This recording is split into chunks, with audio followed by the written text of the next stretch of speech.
अस्सलाम वालेकुम dear students, मैं मोहम्मद कैस अली खान हूं और आप यूट्यूब चैनल देख रहे हैं जिसके ऊपर मैं वीडियोस अपलोड करता हूं मैट्रिक और इंटरमीडिएट के डिफरेंट सब्जेक्ट्स। डियर स्टूडेंट्स, हमने फर्स्ट ईयर की फिजिक्स की न्यू बुक का सेकंड चैप्टर स्टार्ट किया हुआ है। इससे पहले हमने डॉट प्रोडक्ट और क्रॉस प्रोडक्ट जो है उनके टॉपिक्स कंप्लीट कर लिए हैं। इस लेक्चर के अंदर हमारे पास जो टॉपिक है उस टॉपिक का नेम है इक्वेशंस ऑफ मोशन। अब यहाँ पे हमने एक ऐसी बॉडी की जो मोशन है उसको डिस्कस करना है जो कि यूनिफॉर्म एक्सेलरेशन के साथ मूव कर रहा है। देखें, जब कोई बॉडी यूनिफॉर्म एक्सेलरेशन के साथ मूव करता है तो उसके साथ कुछ चीज़ें जुड़ी होती हैं, वैसे भी जुड़ी होती हैं, लेकिन यहाँ पे क्योंकि हम स्पेसिफिक केस देख रहे हैं जिसके अंदर यूनिफॉर्म एक्सेलरेशन है, वहाँ पे आपके पास एक वेलोसिटी होती है कि किस वेलोसिटी से स्टार्ट किया था ऑब्जेक्ट को आपने देखना और अब वो किस वेलोसिटी के ऊपर है, यानी कि इनिशियल और फाइनल वेलोसिटी। उसके बाद टाइम के जो इनिशियल और फाइनल वेलोसिटीज़ हैं इनके दरमियान टाइम कितना है और इस टाइम के दौरान इसने कितना डिस्टेंस कवर किया, यानी कि क्या अब उसकी पोजीशन है। तो ये तीन चीज़ें होती हैं, वेलोसिटी, टाइम और पोजीशन। तो इन तीनों चीज़ों को जो इक्वेशंस आपस में रिलेट करती हैं उन इक्वेशंस को हम कहते हैं इक्वेशंस ऑफ मोशन, क्योंकि ये हमारे पास मोशन की वेरिएबल्स हैं। इन वेरिएबल्स को जो तीन इक्वेशंस रिलेट करती हैं, यानी कि तीन तरीकों से हम इनको रिलेट कर सकते हैं। तो वो तीन जो मेथड्स हैं इनको रिलेट करने के वही असल में इक्वेशंस ऑफ मोशन। यहाँ पे इन तीनों को हम डिराइव करेंगे और उसके बाद ये देखेंगे कि एग्जाम्पल के अंदर या फिर क्वेश्चंस के अंदर हमने इन तीनों को कहाँ पे इस्तेमाल करना है। ठीक है, यानी कि हमें क्या चीज़ें गिवन हो और क्या हमने फाइंड करना हो तो फिर हमने कौन सी इक्वेशन इस्तेमाल करनी होगी। इन तीनों इक्वेशंस के बारे में इनकी जो पहचान है कि कहाँ पे इस्तेमाल करना है ये बड़ी इंपॉर्टेंट है, ये भी हम इस टॉपिक के अंदर डिस्कस करेंगे। तो स्टार्ट करते हैं इसको। यहाँ से देखिए स्टार्ट हो रहा है, equations of motion can be used to describe the motion of an object in terms of its three kinematic variables. अब देखिए इसके जो तीन काइनेमेटिक वेरिएबल्स हैं, इन वेरिएबल्स की फॉर्म में या फिर इन वेरिएबल्स के अंदर आप उसकी मोशन को डिस्क्राइब करते हैं, उसके लिए आप इक्वेशंस ऑफ मोशन को इस्तेमाल करते हैं। अब देखिए ये इसके काइनेमेटिक वेरिएबल्स इसलिए हैं कि ये इसकी जो मोशन है उसको डिस्क्राइब कर रहे हैं। ठीक है, इसकी मोशन के बारे में है कि ये कैसे हरकत कर रहा है जिस्म, लेकिन जो फोर्सेज जिसको मूव कर रही हैं ऑब्जेक्ट को, ये उन फोर्सेज को डिस्कस नहीं करते। ठीक है, तो ये हमारे पास तीन वेरिएबल्स हैं, इनको आपस में कनेक्ट करती हैं ये तीन इक्वेशंस ऑफ मोशन। ठीक है, यहाँ पे हमारे पास है there are three ways to pair these variables up. अब ये जो आपके पास तीन वेरिएबल्स हैं वेलोसिटी, पोजीशन और टाइम, इनको आप तीन तरीकों से इकट्ठा कर सकते हैं, यानी कि दो दो के जो जोड़े हैं वो आप बना सकते हैं। देखिए, एक तो आप वेलोसिटी और टाइम जो है इनको इकट्ठा कर सकते हैं, उसके बाद आप पोजीशन और टाइम को इकट्ठा कर सकते हैं, उसके बाद आप वेलोसिटी और पोजीशन को इकट्ठा कर सकते हैं। ठीक है, यहाँ पे देखें तीन आपके पास है, वेलोसिटी है, पोजीशन है और टाइम है। तो आपने पहले वेलोसिटी को टाइम के साथ लिख दिया, ठीक है, उसके बाद आपने पोजीशन को टाइम के साथ लिख दिया। कौन सा और कम्बिनेशन बच गया है, और कम्बिनेशन बच गया है वेलोसिटी और पोजीशन का, तो इनको आपने फिर यहाँ पे इकट्ठा कर दिया वेलोसिटी और पोजीशन को। ठीक है, तो ये जो यहाँ पे आपने इनके तीन पेयर्स बनाए हैं, ये तीन पेयर्स ही एक्चुअली हमारे पास तीनों इक्वेशंस ऑफ मोशन है। जो हमारे पास पहली इक्वेशन ऑफ मोशन है वो इन दोनों से मुतल्लिक है, वो वेलोसिटी और टाइम को आपस में कनेक्ट करवाएगी। दूसरी इक्वेशन ऑफ मोशन कनेक्ट करवाएगी पोजीशन और टाइम को, और तीसरी इक्वेशन ऑफ मोशन जो ये कनेक्ट करवाएगी वेलोसिटी और पोजीशन को। अब ये कैसे कनेक्ट करवाती हैं ये हम पहले तीनों को देख लेते हैं कि तीनों इन चीज़ों को कैसे कनेक्ट करवा रही है। जो बात उन्होंने की है कि पहली इनको कनेक्ट करवाएगी, दूसरी इनको, तीसरी इनको, ये बात उनकी ठीक है या नहीं। तो इस चीज़ की तस्दीक करने के लिए या इसको निगेट करने के लिए हम तीनों इक्वेशंस ऑफ मोशन पहले देख लेते हैं, उसके बाद हम इनकी डेरिवेशन करेंगे, यहाँ से फिर आगे पढ़ेंगे। तो यहाँ पर ये कह रहे हैं कि आपके पास, चलें यहाँ पर देख लेते हैं इसको, यहाँ तक देख लेते हैं फिर इनको हम चेक करते हैं। इन दिस ऑर्डर, ये जो तरतीब यहाँ पे उन्होंने लिखी है इस तरतीब के साथ, they are called first equation of motion, second equation of motion and third equation of motion respectively. Respectively का मतलब है बित तरतीब, यानी कि पहले जिसकी बात हो रही है वो पहली है, दूसरे नंबर पे जिसकी बात हो रही है वो दूसरी है, तीसरे नंबर पे जिस इक्वेशन की बात हो रही है वो तीसरी इक्वेशन ऑफ मोशन है। तो तीनों इक्वेशन ऑफ मोशन नीचे लिखी हुई हैं, इनको हम वन बाई वन देखते हैं। देखें, ये कह रहे हैं कि जो पहली इक्वेशन ऑफ मोशन है ये कनेक्ट करती है वेलोसिटी और टाइम को। देखें, जहाँ पे बात है कि वेलोसिटी की, वहाँ पे इनिशियल और फाइनल वेलोसिटी दोनों का होना ज़रूरी है। ठीक है, कोई एक वेलोसिटी होगी तो उसको हम नहीं मानेंगे, यानी कि ये जो यहाँ पे हम काम कर रहे हैं कि वेलोसिटी और टाइम कनेक्ट हो रहे हैं तो फिर दोनों वेलोसिटीज़ का होना ज़रूरी है। यहाँ पे दूसरी में जब पोजीशन और टाइम कनेक्ट होंगे तो यहाँ पे सिर्फ एक वेलोसिटी होगी, दो वेलोसिटीज़ यहाँ पे नहीं होंगी, इनिशियल और फाइनल दोनों यहाँ पे नहीं होंगी।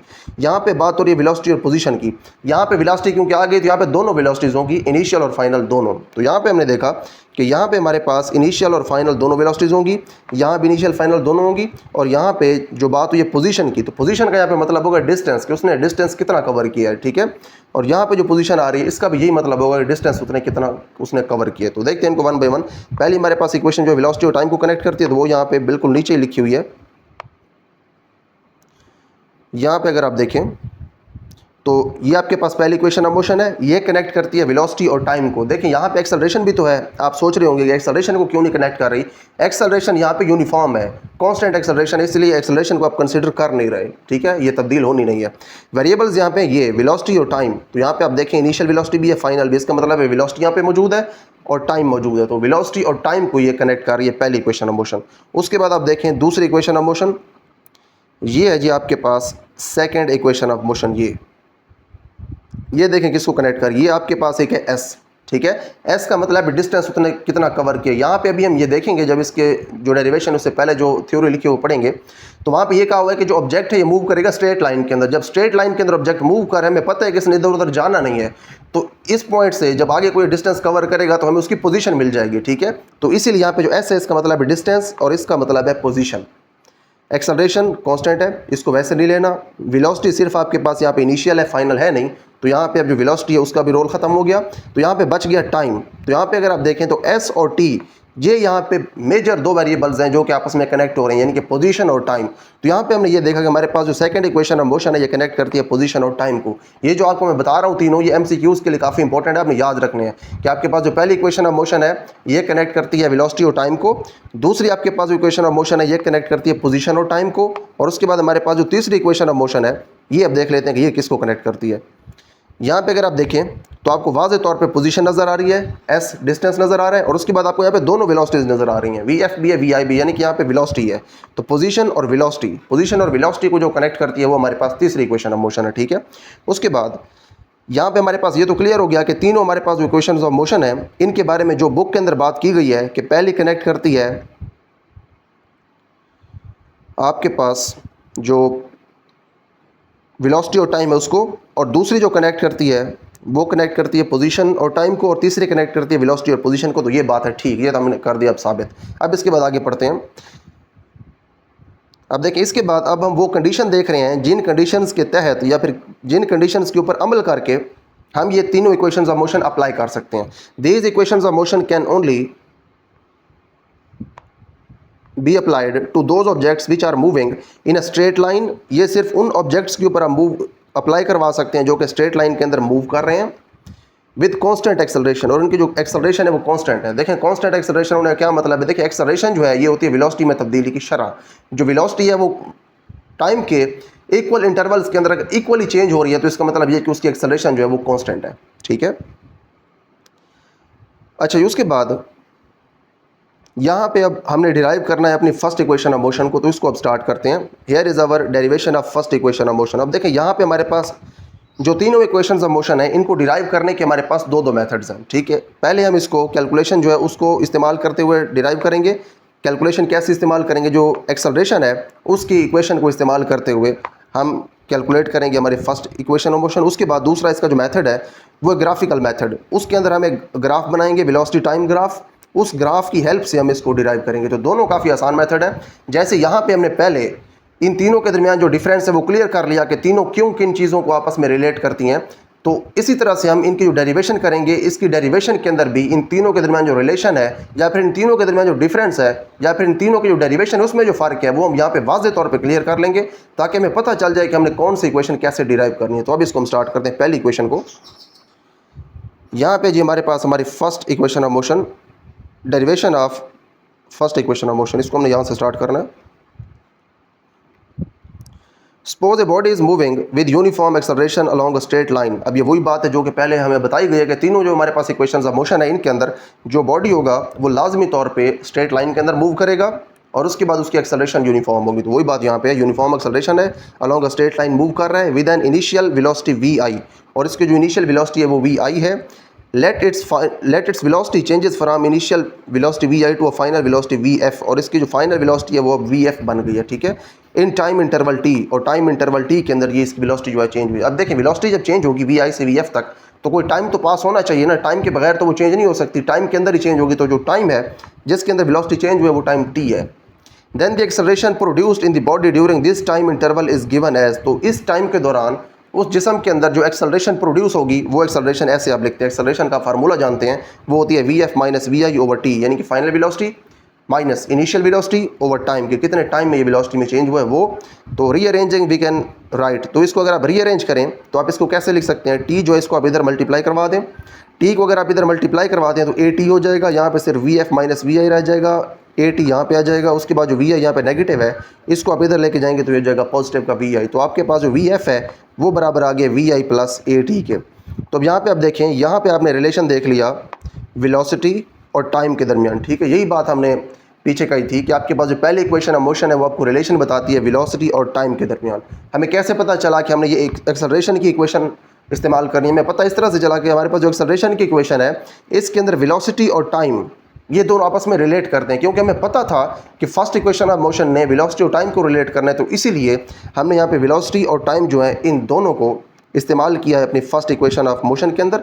और यहाँ पे इसलिए हमने एक्सेलरेशन को इस्तेमाल किया क्योंकि इसके अंदर दोनों वेलोसिटी और टाइम मौजूद थे, तो इसलिए यहाँ से हमें फिर वेलोसिटी और टाइम का जो एंड के ऊपर रिलेशन मिल गया। तो हमारे पास फर्स्ट इक्वेशन ऑफ मोशन जो है ये डिराइव हो गई है, ठीक है जी। Above equation is the first equation of motion, it correlates the final velocity attained by a body with initial velocity, ये रिलेट करती है फाइनल वेलोसिटी को, इनिशियल वेलोसिटी को at the time interval t, और जो टाइम टी है उसको, यानी कि वेलोसिटी और टाइम को रिलेट करती है when moving with constant acceleration a, जब एक्सेलरेशन हमारे पास जो है वो कांस्टेंट है। तीनों इक्वेशंस ऑफ मोशन के अंदर हमारे पास जो एक्सेलरेशन है वो कांस्टेंट होगी। अच्छा, यहाँ पे हमने सिंपल मेथड से एक्सेलरेशन का जो फार्मूला है उसको इस्तेमाल करते हुए फर्स्ट इक्वेशन ऑफ मोशन को कर दिया डिराइव। मैं रिपीट कर देता हूँ, यहाँ पे हमने एक्सेलरेशन का ही फार्मूला क्यों इस्तेमाल किया है उसकी आपको मैं रीज़न बता देता हूँ। हमने पहले ये पढ़ा कि हमारे पास होते हैं तीन तरह के पेयर्स। पहला पेयर होता है जिसके अंदर हमारे पास होती है वेलोसिटी और टाइम, दूसरा हमारे पास पेयर है जिसके अंदर पोजीशन टाइम है, और तीसरा जो पेयर है उसके अंदर है वेलोसिटी पोजीशन। तो हमने first equation of motion find करनी थी, यानी कि जो पहला पेयर है वेलोसिटी टाइम, इनके दरमियान हमने बताना था रिलेशन। तो हम जानते हैं कि जो एक्सेलरेशन का फार्मूला है उसके अंदर वेलोसिटी और टाइम दोनों मौजूद हैं, तो वहाँ पे जो एक्सेलरेशन है वो तो कांस्टेंट हमें पता है, क्योंकि तीनों इक्वेशंस ऑफ मोशन के अंदर एक्सेलरेशन है कांस्टेंट। एक्सेलरेशन कांस्टेंट है, वेलोसिटी और टाइम का हमें यहाँ से मिल जाना था रिलेशन एक्सेलरेशन के फार्मूला से, इसीलिए हमने यहाँ पे एक्सेलरेशन का फार्मूला इस्तेमाल किया है, ये इसकी रीज़न है। तो आप अब इस तरह से याद रख सकते हैं कि हमने क्यों यहाँ पे एक्सेलरेशन इस्तेमाल की है। उसके बाद हमने अब सेकंड इक्वेशन ऑफ मोशन जो है, बल्कि फर्स्ट इक्वेशन ऑफ मोशन है, इसी को हमने डिराइव करना है ग्राफिकल मेथड से। दूसरा मेथड है हमारे पास derivation of first equation of motion by graphical method. First equation of motion can be derived using velocity time graph for an object moving with initial velocity v i, final velocity v f and constant acceleration a, यानी कि इसकी acceleration again constant है, initial velocity v i है, final velocity जो है v f है। अब देखें जो ग्राफ इसका आगे बना हुआ है, जिस ग्राफ से हमने डेरिवेशन करनी है वो ग्राफ आपको मैं पहले समझा देता हूँ, उसके बाद जो है हम आगे चलेंगे। अब देखें ये हमारे पास है velocity time graph. Velocity time graph का मतलब ये है कि जो हमारे पास ये एक्स एक्सिस है इसके ऊपर टाइम होगा, यानी कि जैसे जैसे आप इधर मूव करेंगे तो आपका जो टाइम है वो बढ़ता जाएगा। उसके बाद जो वाई एक्सिस ये वाला, इसके ऊपर है वेलोसिटी, जैसे जैसे आप ऊपर जाते जाएंगे ये वेलोसिटी बढ़ती जाएगी, ठीक है। अगर आप यहाँ पे ये देखें तो ये आपको नज़र आ रही है लाइन, ये लाइन आपको क्या दिखा रही है, लाइन आपको ये दिखा रही है कि जब टाइम इतना होगा तो आपके पास वेलोसिटी इतनी होगी, ठीक है, क्योंकि वेलोसिटी यहाँ पे है ना। अगर आपके पास टाइम यहाँ पे होगा, टाइम अगर इतना होगा तो वेलोसिटी आपके पास फिर इतनी होगी, ठीक है, यहाँ पे आपको इतनी वेलोसिटी मिल जाएगी। टाइम अगर इतना होगा तो आपको वेलोसिटी कितनी मिलेगी, वेलोसिटी आपको इतनी मिलेगी, ठीक है। अगर आप यहाँ पे ये देखें तो ये स्ट्रेट लाइन बन रही है। स्ट्रेट लाइन का मतलब ये है कि जैसे जैसे वक्त पास होगा, वक्त का अगर ये आपके पास इंटरवल है, ये एक, ये दूसरा, ये तीसरा, अगर आप ये फ़र्ज़ कर लें कि आपके पास ये तीनों इंटरवल्स हैं, ये तीनों इंटरवल्स आपस में आपने ड्रा किए हैं बराबर फासले के ऊपर, दूसरा और तीसरा, तीनों इंटरवल्स अगर आपने बराबर ड्रा किए हैं तो ऊपर जो इनके अगेंस्ट वेलोसिटी बनेगी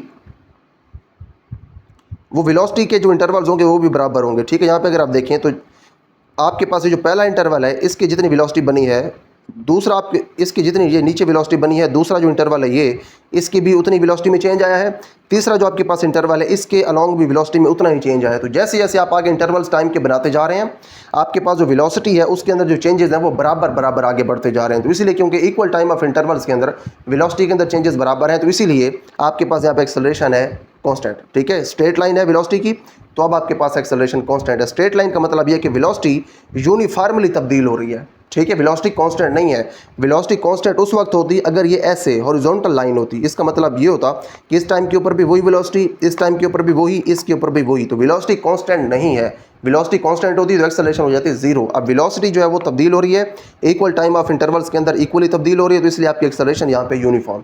ये तो कंसेप्ट हो गया यूनिफॉर्म एक्सेलरेशन का। टाइम का भी जो कंसेप्ट है वो अब क्लियर हो गया आपको कि टाइम का यहाँ पे अब कंसेप्ट कैसे है। उसके बाद आप ये देखें कि आपने जब बॉडी को ऑब्जर्व करना शुरू किया तो आपने टाइम उस वक्त काउंट करना शुरू किया। आपने उस वक्त टाइम जो है काउंट करना शुरू नहीं किया जब बॉडी ने मूव करना स्टार्ट किया। यानी कि आप ऐसे नहीं कह रहे कि जब बॉडी ने मूव करना शुरू किया यानी कि उसकी इनिशियल वेलोसिटी 0 थी तो तब हमने टाइम काउंट करना स्टार्ट किया। बॉडी मूव कर रहा था, किसी भी पॉइंट के ऊपर आपने उसको देखना शुरू कर दिया। जब आपने देखना उसको शुरू किया तो आपका टाइम स्टार्ट हो गया और वो उसकी जो वेलोसिटी थी वो उसकी इनिशियल वेलोसिटी थी। इसलिए उन्होंने इनिशियल वेलोसिटी 0 के ऊपर नहीं बनाई, उन्होंने इनिशियल वेलोसिटी थोड़ी ऊपर करके बनाई है। तो इसका मतलब यह है कि इनिशियल वेलोसिटी 0 भी हो सकती है और 0 नहीं भी हो सकती। 0 उस वक्त होगी जब आप बॉडी को जब देखना शुरू करेंगे वो रेस्ट के ऊपर होगा। अगर वो रेस्ट के ऊपर नहीं है, चलती हुई बॉडी को आपने अगर देखा है तो उसके लिए वेलोसिटी 0 नहीं होगी। इसलिए उन्होंने ग्राफ जो है वो थोड़ा सा ऊपर करके बनाया है ताकि ये इम्कान रह जाए कि 0 भी हो सकती है वेलोसिटी, इनिशियल वेलोसिटी, और 0 नहीं भी हो सकती। उसके बाद टाइम यहाँ से स्टार्ट हो गया 0, ठीक है, टाइम 0 से स्टार्ट होगा। जब आप देखना शुरू करेंगे टाइम 0 से स्टार्ट होगा और टाइम जाएगा यहाँ तक, ठीक है, टाइम t तक जाएगा। उसके बाद टाइम 0 के ऊपर आपके पास जो वेलोसिटी है वो है ये इनिशियल वेलोसिटी, और जो टाइम जब t पास हो गया है तो उसके अगेंस्ट आप देखें कौन सी आपको वेलोसिटी मिल रही है, वो ये आपको वेलोसिटी मिल रही है। और ये जो वेलोसिटी है इसको यहाँ पे वो नेम दे रहे हैं vf का, ठीक है। यहाँ से यहाँ तक जो ऊपर आपके पास टोटल ये डिस्टेंस है vf को डिनोट कर रहे हैं। तो यहाँ पे हमने ये देखा कि इनिशियल टाइम के ऊपर यानी कि पहला जो टाइम 0 है आपका, यानी कि जब टाइम आपने स्टार्ट किया उसको देखना बॉडी को, तो इनिशियल वेलोसिटी vi, और जब आपने टाइम t तक उसको देखा तो फाइनल वेलोसिटी जो है वो vf है, ठीक है। यहाँ से आपको इन दोनों का क्लियर हो गया। और ये जो आपके पास टोटल यहाँ पे ये डिस्टेंस है o से लेके d तक या फिर a से लेके c तक, ये टोटल डिस्टेंस आपके पास है t, ये टाइम है। टाइम क्यों है? क्योंकि इस एक्सेस के ऊपर, एक्स एक्सेस के ऊपर आपने टाइम रखा हुआ है, वाई एक्सेस के ऊपर आपने वेलोसिटी रखी हुई है। तो टोटल आपके पास ये जो डिस्टेंस है, ये टोटल डिस्टेंस आपके पास है vf, ठीक है। तो ये जो vi है आपके पास वो ये डिस्टेंस है, ये वाला जो आपको डिस्टेंस नज़र आ रहा है ये डिस्टेंस vi है, लेकिन जो टोटल डिस्टेंस है ये डिस्टेंस है vf, ठीक है। अब ये नहीं करना कि आपने vf को इस vi से ऊपर जो है ना ऊपर करके देखना नहीं शुरू कर देना। ऐसा नहीं कहना कि यहाँ तक हमारे पास vi है और इसके ऊपर vf है, ऐसा नहीं है। जब आप कोई क्वांटिटी देखते हैं तो फिर आप यहाँ से 0 से ही देखना उसको शुरू करते हैं। तो ये आपके पास vi है और ये ऊपर टोटल आपके पास ये vf है, ठीक है। तो ये सारी चीज़ें क्लियर हो गई। उसके बाद एक्सेलरेशन यहाँ पे जो है ये वैसे ही कांस्टेंट है, यूनिफॉर्म है, तो उसको यहाँ पे आप देखने की ज़रूरत नहीं है। अब देखिए जो एक्सेलरेशन उसका आपको मैं फार्मूला बता देता हूँ वो क्या है। अब देखिए हमारे पास जो एक्सेलरेशन होती है, एक्सेलरेशन जो है उसका फार्मूला हमने पहले देख लिया। एक्सेलरेशन हमारे पास जो होती है वो होती है vf माइनस vi/t, ठीक है। vf यहाँ पे देखें किसके बराबर है, यहाँ पे जो vf है वो बराबर है b से लेके d तक जो डिस्टेंस बनता है, ये c तक नहीं d तक, b से लेके d तक जो डिस्टेंस बनता है वो, ठीक है। a is equal to bd minus vi कितना बनता है वो ये है, ठीक है। यहाँ तक a तक है ना vi, तो o से लेके a तक या फिर d से लेके c तक, अब इसको ऐसे कह सकते हैं माइनस cd ओवर टाइम, तो वो t आ जाएगा, ठीक है। उसके बाद आप इनके यहाँ पे वैल्यूज भी पुट कर सकते हैं vf माइनस vi, ठीक है। तो इस तरह से आपने यहाँ से एक्सेलरेशन जो है वो कैलकुलेट कर लेनी है। तो अब स्टार्ट करते हैं हम अपनी डेरिवेशन को।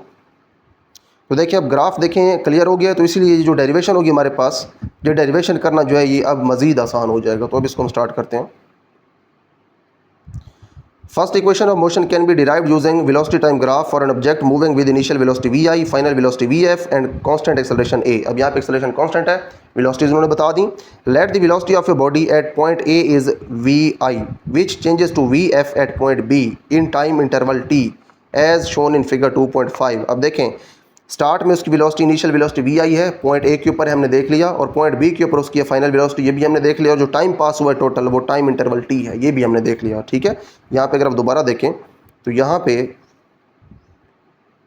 आपके पास vf है पॉइंट ए के ऊपर, और जो आपके पास ये है पॉइंट e या फिर ये पॉइंट b, यहाँ तक जब ये ऊपर जा रही है वेलोसिटी तो ये vf है, ठीक है जी। उसके बाद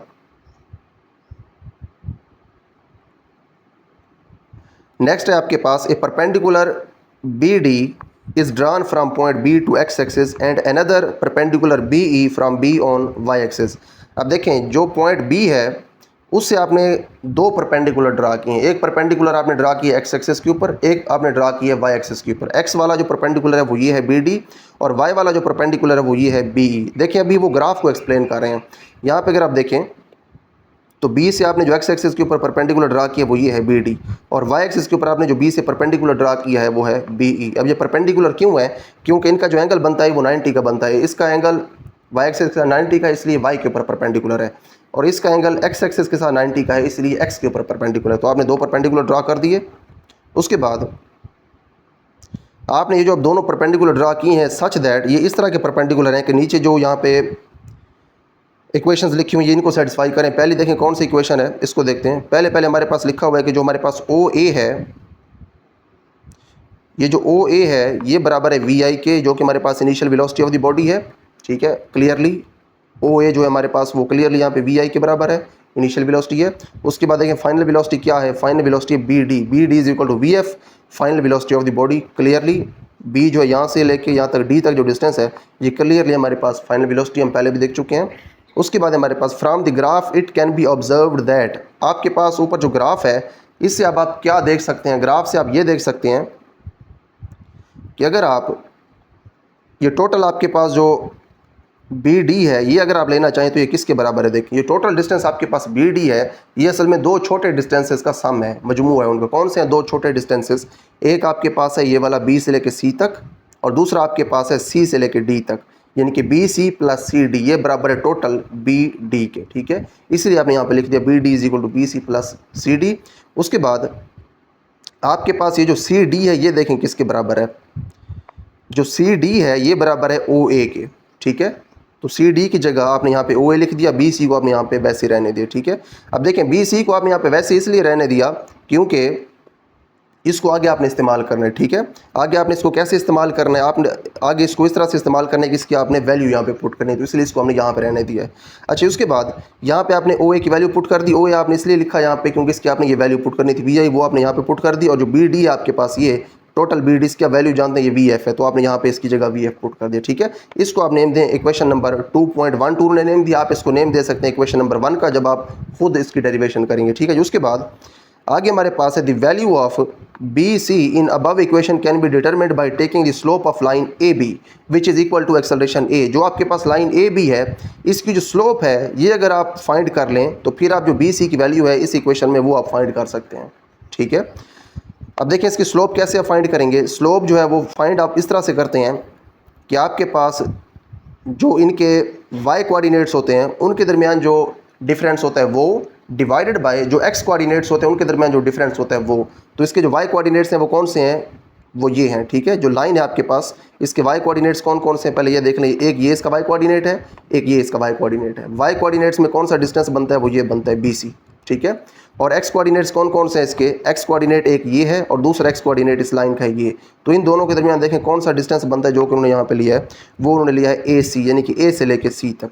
तो बी सी डिवाइडेड बाई ए सी ये आपके पास आ जाएगी स्लोप, यानी कि वाई एक्सेस जो है उसके अलॉन्ग जो इसका टोटल डिस्टेंस बनता है वो, और एक्स के अलॉन्ग जो इस लाइन का टोटल डिस्टेंस बनता है वो, इन दोनों को आपने डिवाइड करवाना है, यानी कि वाई ओवर एक्स, तो आपके पास स्लोप आ जाएगी।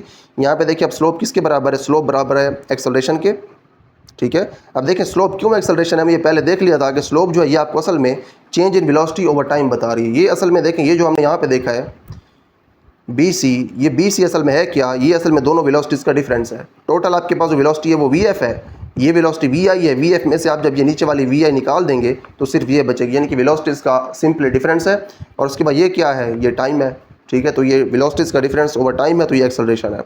ठीक है जी, उसके बाद यहाँ पे जो ए सी है हमारे पास देखें वो किसके बराबर है, ए सी जो है हमारे पास वो बराबर है टी के। अब कैसे हमें पता चला ए सी टी के बराबर है, यहाँ पे अगर आप देखें तो ये आपके पास है ए सी और ये बराबर है टी के, तो आपने ए सी की जगह यहाँ पे टी लिख दिया स्लोप में। उसके बाद आपने ए सी की जगह यहाँ पे टी पुट कर दिया। ठीक है, तो ए आपके पास जो है वो बराबर आ गया बी सी ओवर टी के, और यहाँ से आप बी सी की वैल्यू फाइंड कर सकते हैं। टी उधर ले जाएँ तो जाके मल्टीप्लाई हो जाएगा, b C is equal to a t हो जाएगा। इसको आप नेम दे दें इक्वेशन नंबर 2 का। उसके बाद combining equations 1 and 2 we have. अब 1 और 2 को आपने देखें कैसे कंबाइन करना है, कंबाइन इस तरह से करना है कि यहाँ पे जो ये बी सी लिखा हुआ है इसकी जो वैल्यू आपने नीचे फाइंड किया ए टी, वो आप यहाँ पे आके ए टी वैल्यू इसकी पुट कर दें। ठीक है, ए टी जब आप इसकी यहाँ पे आके वैल्यू पुट करेंगे तो आपके पास ये इक्वेशन आ जाएगी। ठीक है, ये इक्वेशन आएगी A T plus we i, और इसको आप रीअरेंज करके ऐसे लिख सकते हैं कि वी आई को पहले लिख दें और ए टी जो है इसको आप लिख दें बाद में। ठीक है जी, अब देखें यहाँ पे जो आपने बात समझनी है वो ये है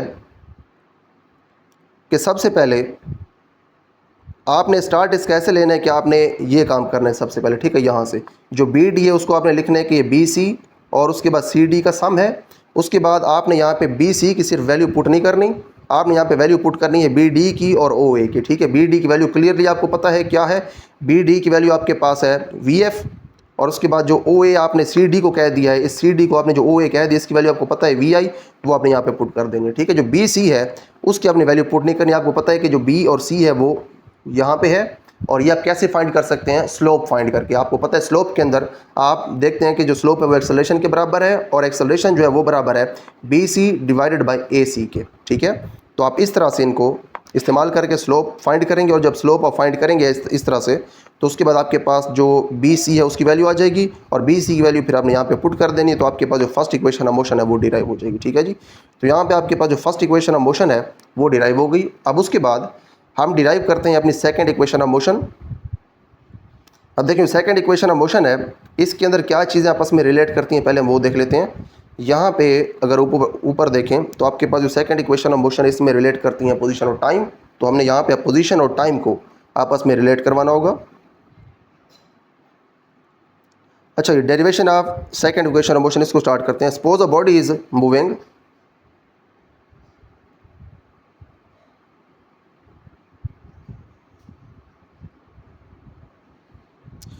Suppose a body is moving with uniform acceleration a along a straight line with an initial velocity vi, which becomes vf after time interval t। अब यहाँ पे देखिए वही बात है, एक्सेलरेशन यूनिफॉर्म है a, उसके बाद आपके पास इनिशियल वेलोसिटी जो है वो vi है, फाइनल वेलोसिटी आपके पास vf है, टाइम इंटरवल अगेन आपके पास t है। Let it covers the distance s in a particular direction during time t। फ़र्ज़ करें टाइम t जो है उसके ड्यूरिंग, या फिर टाइम t जो है उस टाइम के अंदर वो डिस्टेंस s जो है ये एक पार्टिकुलर डायरेक्शन में कवर करती है distance. Then using the definition of velocity as rate of change of displacement we can write. अब देखें जो आपके पास वेलोसिटी है उसको आप क्या लिख सकते हैं, rate of change of displacement over time. तो डिस्प्लेसमेंट यहाँ पे आपके पास किसके बराबर आ जाएगी, वो आ जाएगी वेलोसिटी इनटू टाइम के। तो टाइम यहाँ पे जो डिवाइड हो रहा है इसको आप इधर लेके जाएंगे तो वेलोसिटी के साथ ये मल्टीप्लाई हो जाएगा, तो आपके पास रह जाएगी displacement is equal to velocity into time. ठीक है जी, उसके बाद यहाँ पे डिस्प्लेसमेंट है, इसको यहाँ पे नीचे वो कह रहे हैं एस, तो हम फार्मूला जानते हैं s is equal to v t. ठीक है, ये हमारे पास डिस्टेंस का फार्मूला है s is equal to v t. तो ये फार्मूला आपने अब यहाँ पे इस्तेमाल किया बेसिकली। अब ये फार्मूला क्यों इस्तेमाल किया, एक्सेलरेशन का फार्मूला क्यों नहीं इस्तेमाल किया। अगर आप ऊपर जाएँ तो आपने जब first equation of motion derive की थी तो यहाँ पे आपने फार्मूला इस्तेमाल किया था एक्सेलरेशन वाला, v f minus v i over t. तो अब आप याद कैसे रखेंगे कि पहले इक्वेशन में तो हमने एक्सेलरेशन का फार्मूला यूज़ किया, दूसरी जो इक्वेशन है वहाँ पे डिस्टेंस क्यों आ गया, इसका फ़र्क क्यों है। उसकी वजह यह है कि हमने पहले इक्वेशन के अंदर रिलेट करवाना था वेलोसिटी और टाइम को, तो इसलिए हमने यहाँ पे ये फार्मूला इस्तेमाल किया। लेकिन आपके पास जो दूसरी इक्वेशन ऑफ मोशन है यहाँ पे आपने रिलेट करवाना है पोजीशन और टाइम को। तो जो पोजीशन और टाइम है वो रिलेट होते हैं डिस्टेंस फार्मूला जो आपके पास है s is equal to v t इसके साथ। तो टाइम यहाँ पे मौजूद है, और उसके बाद जो पोजीशन है एस वो भी आपके पास मौजूद है। एस किस तरह से पोजीशन, मैंने पहले कहा था कि एक पॉइंट से जब वो स्ट्रेट लाइन में आगे मूव करेगा तो जब मूव करके जाएगा डिस्टेंस जब कवर कर लेगा तो आपके पास नई पोजीशन आ जाएगी। तो इस तरह से यहाँ पे पोजीशन और टाइम रिलेट होते हैं, इसीलिए आपने यहाँ पे इस इक्वेशन को इस्तेमाल किया है, एक्सेलरेशन वाली को इस्तेमाल आपने नहीं किया। तो वेलोसिटी हम जानते हैं डिस्प्लेसमेंट ओवर टाइम है, डिस्प्लेसमेंट अगर आपने फाइंड करनी टाइम उधर ले जाए तो ये आपके पास वेलोसिटी के साथ मल्टीप्लाई हो जाएगा और आपके पास आ जाएगा डिस्प्लेसमेंट। उसके बाद if velocity of the body is not constant, अगर वेलोसिटी कांस्टेंट नहीं है, ठीक है, we can use average velocity instead of velocity 10। तो हम वेलोसिटी की जगह जो एवरेज वेलोसिटी है वो इस्तेमाल कर सकते हैं। ठीक है, तो इस वेलोसिटी की जगह आप लिखेंगे एवरेज वेलोसिटी इनटू टाइम। देखिए इसी के अंदर आपने लिखी है एवरेज वेलोसिटी। अब देखिए आपने एवरेज वेलोसिटी क्यों लिखी है, उसकी वजह यह है कि जब बॉडी मूव कर रही है और आप उसका डिस्टेंस कैलकुलेट करना चाहते हैं तो यहाँ पे डिस्टेंस ही कैलकुलेट हो रहा है जो कि आप डिस्प्लेसमेंट कैलकुलेट कर रहे हैं, तो उसका जो फार्मूला है वो है वेलोसिटी इनटू टाइम।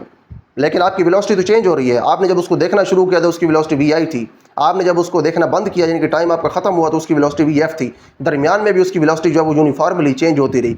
तो उसकी जो चेंजिंग वेलोसिटी है उसमें से आप कौन सी वेलोसिटी लें, आप ये कैसा फैसला करेंगे, तो यह फैसला तो नहीं कर सकते कौन सी वेलोसिटी लेनी है। आप अगर वी एफ यहाँ पे पुट कर दें इस जगह पे, एवरेज वेलोसिटी पुट ना करते, आपने कोई एक वेलोसिटी तो पुट करनी है, जहाँ पे जो वेलोसिटी आपने पुट करनी है टाइम के साथ और आपको डिस्प्लेसमेंट मिलनी है। आप यहाँ पे अगर इनिशियल वेलोसिटी पुट करते हैं आपको वैल्यू डिस्प्लेसमेंट की कुछ और मिलेगी, फाइनल वेलोसिटी पुट करते हैं तो आपको वैल्यू कुछ और मिलेगी। अगर दरमियान में से कोई वेलोसिटी उठा के पुट करते हैं आपको वैल्यू डिस्प्लेसमेंट की या फिर पोजीशन कुछ और मिलेगी। आपने पोजीशन जो एक्यूरेट है वो फाइंड करनी है, तो उसके लिए आपको चाहिए एवरेज वेलोसिटी।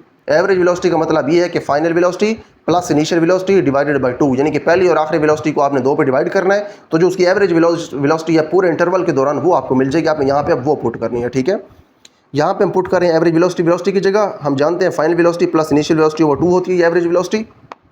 उसके बाद टाइम साथ है, ऊपर जो टाइम है ये आपने साथ लिख दिया। उसके बाद वैल्यूज पुट कर दें, final velocity v F, initial velocity v f, final velocity देखें आपने फाइनल बाद में पुट कर दी वी एफ, इनिशियल उन्होंने यहाँ पे पहले लिख दिया, कोई मसला नहीं है, ओवर 2। उसके बाद देखें आपके पास जो वी एफ है इसकी वैल्यू आपके पास फर्स्ट इक्वेशन ऑफ मोशन में मौजूद है। अब जो आपके पास सेकंड इक्वेशन ऑफ मोशन, इसमें आपने फर्स्ट इक्वेशन ऑफ मोशन को यूज़ करना है। तो फर्स्ट इक्वेशन ऑफ मोशन के अकॉर्डिंग क्या है, यहाँ पे देखें using first equation of motion, तो हम जानते हैं फर्स्ट इक्वेशन ऑफ मोशन में वी एफ की जो वैल्यू है वो ये बनती है, आपने उसकी जगह ये पुट कर दिया। उसके बाद आपने वी आई और वी आई को ऐड किया तो 2VI हो गया। और उसके बाद अच्छा उसके बाद आपने इस 2 को यहाँ पे देखें 2 नीचे मल्टीप्लाई हो रहा है, तो आप इस 2 को डिवाइड हो रहा है तो इधर आप ले जाके इसको मल्टीप्लाई करवा देंगे, ये 2S हो जाएगा और ये वाली जो साइड है ये वैसे ही रह जाएगी, ठीक है।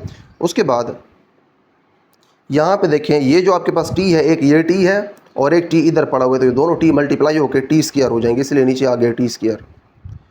उसके बाद देखें ये जो आपके पास यहाँ पे 2 लिखा हुआ है, इसको आप डिवाइड करवा दें पूरी इक्वेशन के ऊपर। यहाँ पे आप इसको डिवाइड करवाएंगे 2 को, तो 2 को साथ 2 कैंसिल हो जाएगा।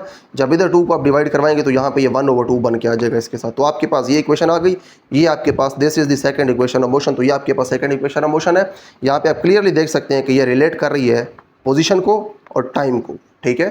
उसके बाद नेक्स्ट हमें अब इसी सेकंड इक्वेशन ऑफ मोशन को डिराइव करना है ग्राफिकल मेथड से। तो यहाँ पे हमारे पास है derivation of second equation of motion by graphical method. तो ग्राफिकल मेथड इसका हम स्टार्ट करते हैं। Second equation of motion can be derived using velocity time graph for a body moving with initial velocity v i which attains a final value v f in time interval t. वही बातें जो पहले हमने देखी हैं, graph भी वही है जो हमने पहले समझ लिया, तो इस ग्राफ को हम दोबारा अब रिपीट नहीं करते।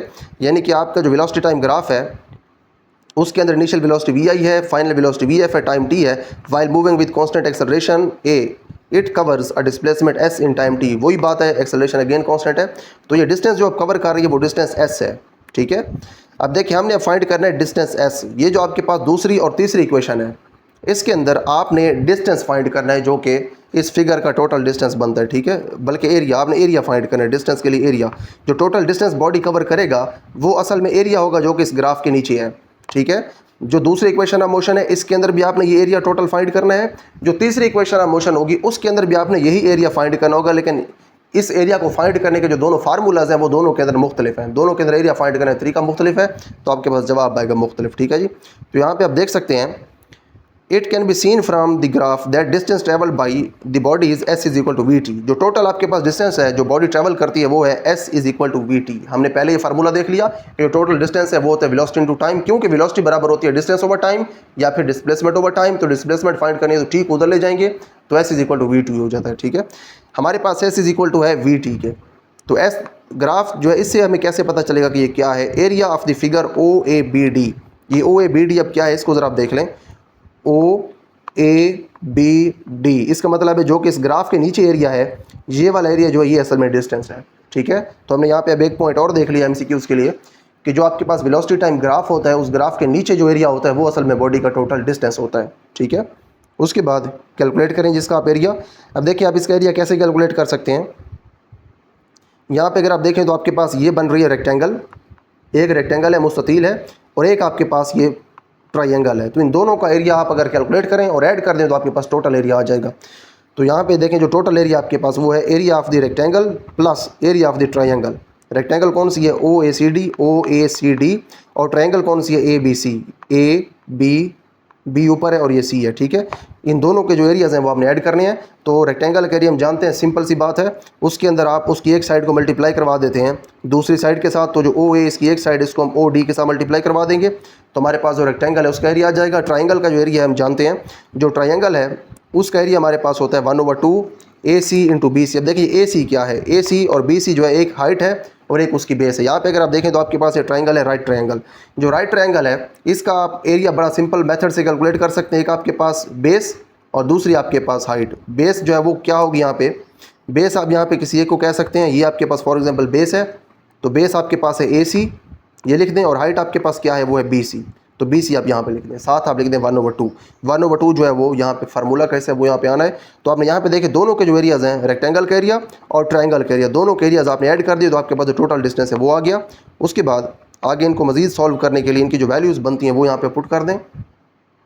जो ओ ए है इसकी वैल्यू आपके पास है वी आई। यहाँ पे अगर आप देखें तो ओ ए जो है इसकी वैल्यू वी आई है और उसके बाद जो ओ डी है यहाँ पे वो बराबर है ए सी के, और ये टी है टोटल टाइम है ये, ठीक है।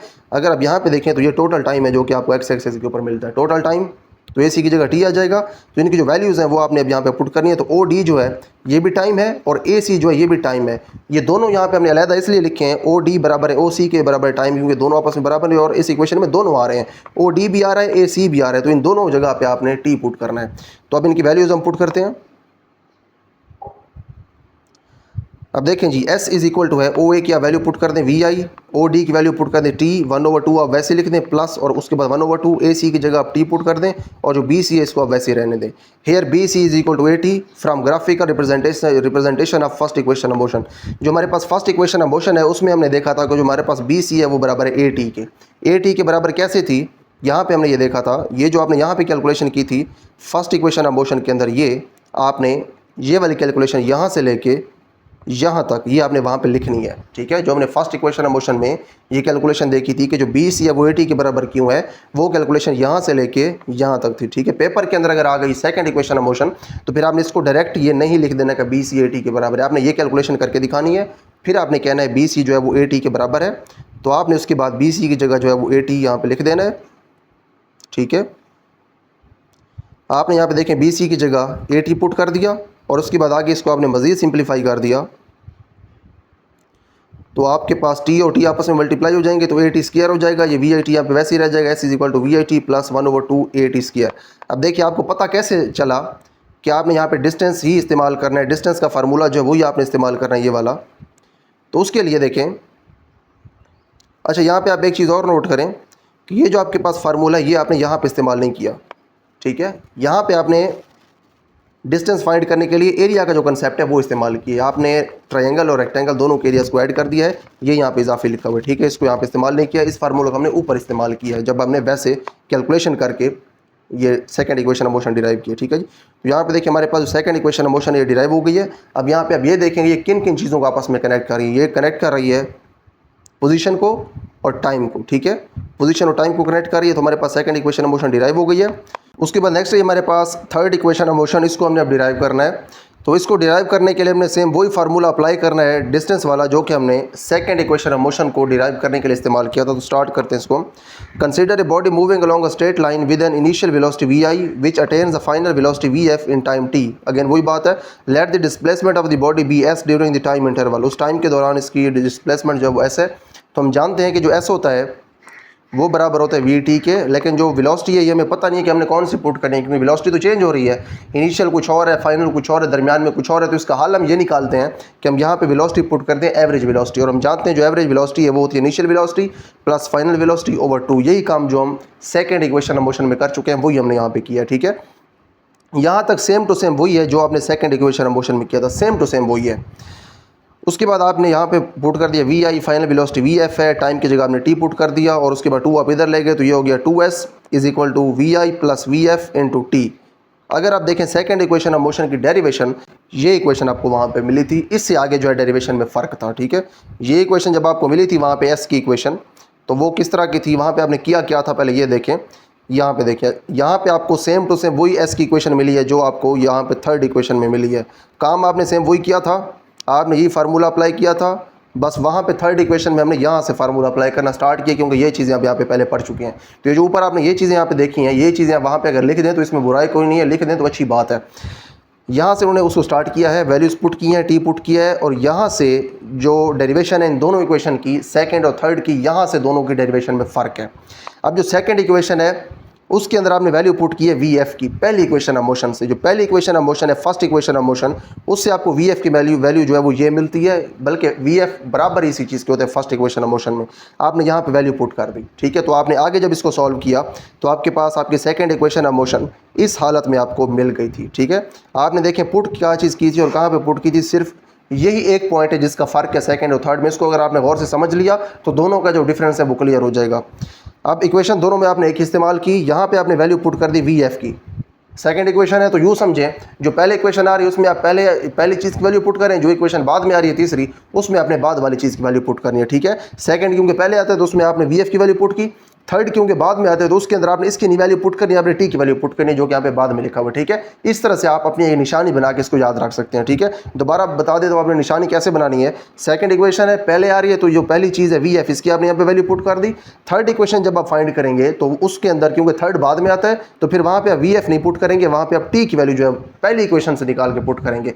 दोनों के अंदर सेकंड में थर्ड में आपने वैल्यूज है वो पहली इक्वेशन से निकाल के पुट करनी है। यहाँ पे आपने वी एफ की वैल्यू पहली इक्वेशन से ली, जो तीसरी इक्वेशन होगी वहाँ पे हम यहाँ पे टी की वैल्यू पुट करेंगे जो कि हम पहली इक्वेशन से डिराइव करेंगे, ठीक है। तो अब चलते हैं अपनी थर्ड इक्वेशन के ऊपर। यहाँ पे अगर आप देखें तो यहाँ पे आप 2 को उधर ले गए हैं, उधर जाके ये हो गया 2s v i plus v f is equal into t, ठीक है। अब यहाँ पे टी की वैल्यू हमने पुट करनी है, ठीक है। टी की वैल्यू हमने पुट करनी है फर्स्ट इक्वेशन ऑफ मोशन से। Using the first equation of motion V F बराबर होता है V A plus a t के। यहाँ से अगर आप टी फाइंड करना चाहते हैं तो कैसे फाइंड करेंगे, वी आई को उधर ले जाएंगे तो वी एफ में से ये माइनस हो जाएगा, ए यहाँ पे मल्टीप्लाई हो रहा है, इसको जब आप इधर ले जाएंगे तो इन दोनों के ऊपर जाके डिवाइड हो जाएगा, ठीक है। टी की आपने वैल्यू फाइंड कर ली, टी की वैल्यू अब यहाँ पे पुट कर दें। टी की वैल्यू जब आप यहाँ पे पुट करेंगे तो आपके पास इस फॉर्म के अंदर आपकी इक्वेशन आ जाएगी यहाँ पे, ठीक है। Putting the value of T in equation, यहाँ पे आपने टी की वैल्यू पुट कर दी यहाँ पे, ठीक है। ये आपने टी की वैल्यू पुट कर दी, उसके बाद ये वैसी आ गई ब्रैकेट जो पहले आपके पास थी, ये वाली ब्रैकेट, ठीक है। ये ब्रैकेट वैसी आ गई, टी की आपने वहाँ पे वैल्यू पुट कर दी, ठीक है। टी की आपने जब वहाँ पे वैल्यू पुट की है तो उसके बाद आप यहाँ पे एक फार्मूला अप्लाई कर सकते हैं। फार्मूला अप्लाई करने के लिए ये जो आपके पास वी एफ है इसको आप यहाँ पे पहले लिख दें और वी आई जो है इसको बाद में लिख दें, रीअरेंज कर सकते हैं। और उसके बाद ये आपके पास हो जाएगा एक फार्मूला, ये a plus b into a minus b. तो इसके ऊपर फार्मूला अप्लाई होता है a square minus b square वाला, मैथ के अंदर हम पढ़ चुके हैं। ये हो जाएगा v f square minus v i square, क्योंकि यहाँ पे आपके पास ए की जगह वी एफ है और बी की जगह है वी आई। तो एक बार प्लस हो रहा है एक बार माइनस, तो फार्मूला अप्लाई होता है दोनों के स्क्वायर्स और माइनस। तो स्क्वायर्स लेके माइनस किया, नीचे वाला जो ए है इसको आपने इधर ले जाकर मल्टीप्लाई करवा दिया, तो ये आपके पास हो गया 2as is equal to v f square minus v i square. और ये आपके पास है, this is the third equation of motion, और ये आपके पास है तीसरी इक्वेशन ऑफ मोशन। यहाँ पे देखें किस चीज़ को कनेक्ट कर रही है, ये कनेक्ट कर रही है पोजीशन को और उसके बाद ये कनेक्ट कर रही है वेलोसिटी को, क्योंकि उसके अंदर दोनों वेलोसिटीज मौजूद है। तो पोजीशन और वेलोसिटी कनेक्ट कर रही है, ये आपके पास है तीसरी इक्वेशन ऑफ मोशन। अब ये आपने जो डिराइव की है इसका जो डिफरेंस है इसकी डेरिवेशन का सेकंड इक्वेशन ऑफ मोशन से, उसका जो डिफरेंस है वो इस तरह से आप क्लियर कर सकते हैं कि जो आपके पास सेकंड इक्वेशन ऑफ मोशन थी वहाँ पे आपने वैल्यू पुट की थी वी एफ की, लेकिन यहाँ पे थर्ड इक्वेशन ऑफ मोशन के अंदर आपने वैल्यू पुट की है टी की, वी एफ की पुट नहीं की। तो ये इन दोनों की डेरिवेशन में बेसिक डिफरेंस है। अब हम ग्राफिकल तरीके से इसकी जो डेरिवेशन है वो करते हैं। अब देखें, आपको मैंने जो स्टार्ट में कहा था सेकंड इक्वेशन ऑफ मोशन के अंदर कि हमने जो दोनों अभी इक्वेशंस डिराइव करनी है सेकंड और थर्ड, हमने बेसिकली यहाँ पे ग्राफ के नीचे जो है वो एरिया देखना है। यहाँ पे जो हमने ग्राफ के अंदर एरिया फाइंड किया था सेकंड इक्वेशन में वो हमने इन दोनों एरियाज़ का सम लिया था, लेकिन यहाँ पे जो तीसरी हमारे पास इक्वेशन है इसके अंदर जो हम एरिया फाइंड करेंगे वो हम एक साथ, जो हमारा ग्राफ है इसका पूरा एरिया हम नीचे वाला ये फाइंड कर लेंगे, ठीक है। इसका जो एक साथ हमारे पास एरिया बनता है वो सारा हम एक ही साथ इसका फाइंड कर लेंगे, दो हिस्सों में हम इसको ऐड नहीं करेंगे एरिया को, ठीक है। ये चीज़ हमने अब यहाँ पे देखनी है।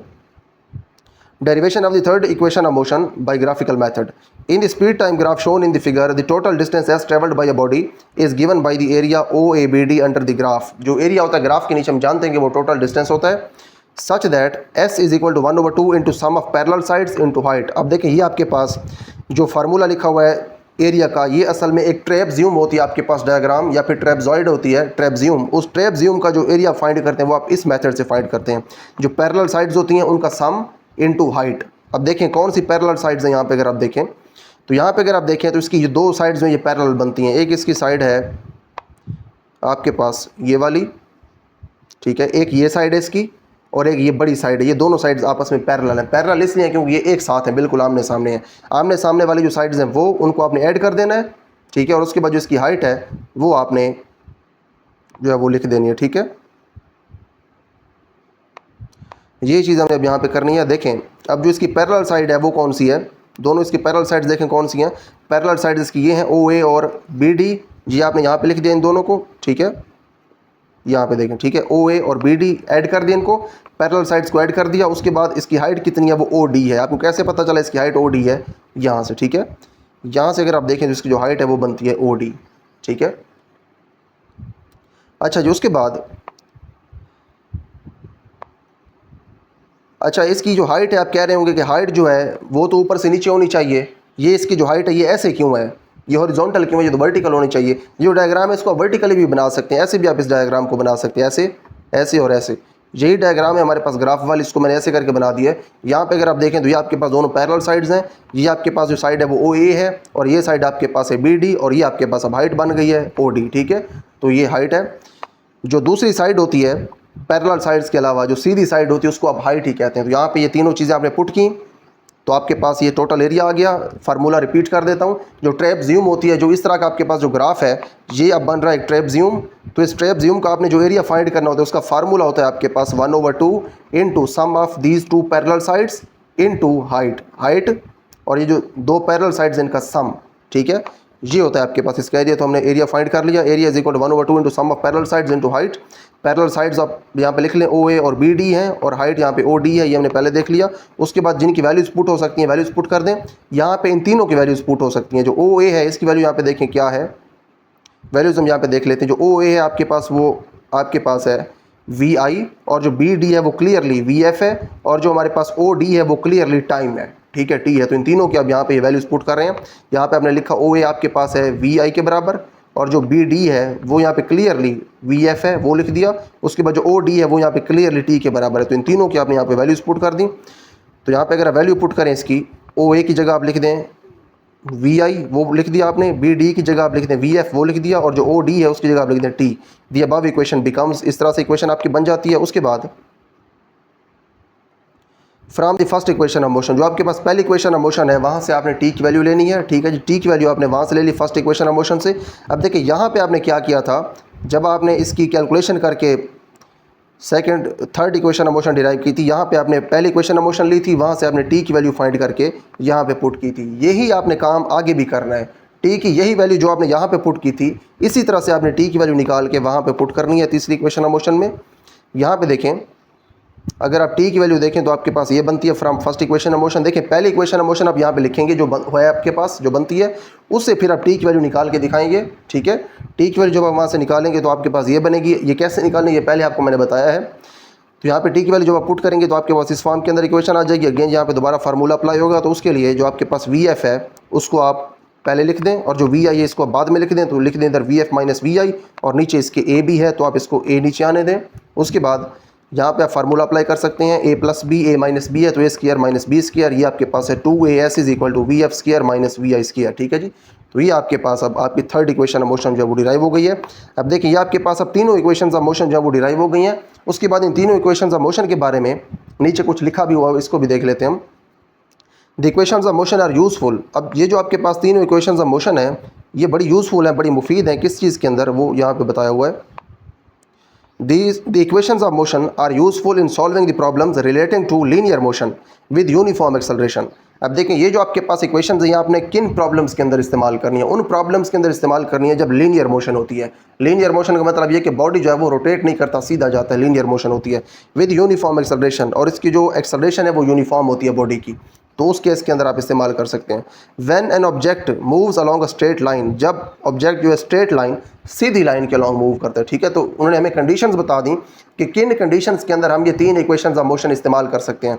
ये एमसीक्यूज में भी पूछा जा सकता है, शॉर्ट क्वेश्चन में भी पूछा जा सकता है। तीन कंडीशंस हैं जहां पे आप इन इक्वेशंस को इस्तेमाल कर सकते हैं, या फिर ये इक्वेशंस इस्तेमाल करने के लिए तीन कंडीशंस पूरी होनी चाहिए।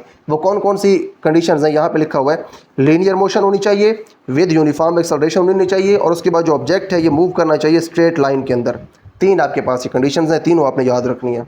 उसके बाद है हमारे पास if its direction of motion does not change, अगर इसकी जो मोशन की डायरेक्शन है वो तब्दील नहीं होती, then all the vector quantities can be manipulated like scalars. तो जितनी भी वेक्टर क्वांटिटीज़ हैं उनको आप स्केलर्स के तौर पे मैनिपुलेट कर सकते हैं। देखिए मैनिपुलेट करने का मतलब ये है कि चीज़ तो कुछ और हो, उसको अपने मकसद के लिए तब्दील कर लेना, अपनी मर्ज़ी के मुताबिक उसको ढाल लेना। ठीक है, इसको हम कहते हैं मैनिपुलेट करना। तो होती तो ये वेक्टर क्वांटिटीज़ है, लेकिन आप इनको जब स्केलर्स के तौर पे इस्तेमाल करते हैं तो आप असल में इनको मैनिपुलेट कर रहे होते हैं, अपने मतलब के लिए अपनी मर्जी से आप इनको इस्तेमाल कर रहे होते हैं, क्योंकि इनकी डायरेक्शन जो चेंज हो नहीं रही होती, इसलिए फिर आप इनको स्केलर के तौर पे इस्तेमाल करते हैं। इन सच केसेस, इन केसेस में initial velocity is taken as positive. तो आप इन केसेस के अंदर जो इनिशियल वेलोसिटी है इसको आप पॉजिटिव लेते हैं, क्योंकि डायरेक्शन चेंज नहीं हो रही। जब डायरेक्शन चेंज हो तो फिर वेलोसिटीज़ के साइन चेंज होते हैं। ठीक है, एक दूसरे के हिसाब से साइन चेंज होते हैं।